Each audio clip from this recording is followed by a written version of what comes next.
morning. Welcome to the fifth and last episode of the second season of Beyond 8's Out of the Box sessions. We've had 4 weeks of extremely insightful discussions with experts, also wonderful people, on how to understand our child well and make high school choices that would enable their interests and strengths. Along that same line of thought, today we shall be looking into two more popularly discussed and debated parameters that drive high school choices: the quality of teaching in school and the curriculum that is being followed. For this, we have a very special guest, Dr. Gayathri Deepak, founder and director of Chetana, an organization that works with teachers to help and equip them to turn into facilitators of quality learning. With her, we have my dearest friend and colleague, Raji Naveen, founder of Beyond 8. I'm positive that this conversation will be a treasure trove of much needed insights on today's topic. So sit back, listen in, and enjoy. Over to you, Raji. Thank you so much, Nandini, for that generous introduction. Hello, everyone. It's a balmy Saturday afternoon, and we are going to be talking about two of the most searched for and asked for questions by parents as they decide on the right school for their child. You guessed it right, teaching quality and curricula. And today, we have a very special guest with us to address these two topics. Dr. Gayathri Deepak, a dear friend, a stalwart thought leader in education, and founder director of Chetana. Dr. Gayathri is an educationist with about 3 decades of experience in education. She has worked in various roles, including being a researcher, lecturer, teacher trainer, school principal, consultant, and advisor. With a doctoral research in the field of curriculum and cognitive development and qualifications from the University of Cambridge in teacher training as well as in executive coaching. Dr. Gayathri has practically applied her learning to train and coach several school leaders and hundreds of teachers to transform schools into learning spaces that inspire children and teenagers to explore their true unlimited potential.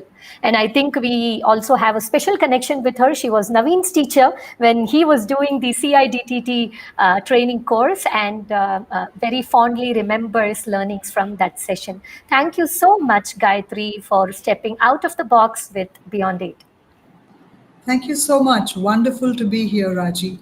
I'm really grateful that we're meeting on this space. Thank you. So, Gayathri, I would like to start this conversation with a poem. I think when it comes to teaching, you just become very emotional and you also become very poetic, right? So this poem is by Maya Angelou. She is a civil rights activist and an American poet. She is also very deeply influenced by her teacher.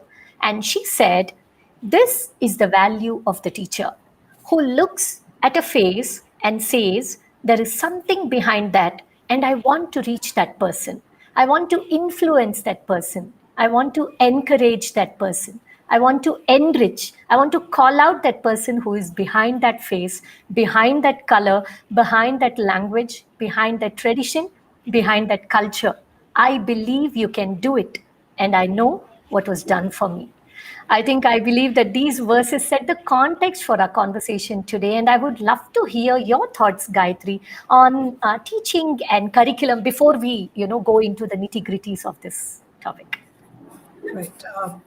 I think I'll start first with what is curriculum, and then look at the teacher who transacts it. First of all, as we all understand, the written curriculum is what's given by a board of education. Right, so it means the subjects that are in the curriculum, the syllabuses of those subjects, the content, the goals and objectives of each, the teaching and learning approaches which the board advocates, and actually the learning experiences which the students receive by when the teacher transacts the curriculum. So while you can say this is a written curriculum and a school follows it, the curricular experiences are actually determined by how the school as well as the teachers interpret it. So that would be the curriculum in action, and we'll come to that a little later. no curriculum is expected to be transacted verbatim. It has to be contextualized. And that's how a school is going to, every school differs in the way it contextualizes that, the way it reaches out to its particular learners who are forming the, let's say, the clientele of that school, if you want to put it in that manner. And they have to contextualize it. It's not meant to be actually taken verbatim and delivered word to word as it's actually given, because you can't do that. And that's where the role of the teacher comes in. Now, apart from that, you also have to look at what is a hidden curriculum in a school. Now, when we say hidden curriculum, this is not something which people talk about, right? Parents may not even be aware of such aspects. When you go to a school, you might find the student receives a timetable, for example. And every day, if you're going to have math and science early in the morning, what's the message you're conveying to the student?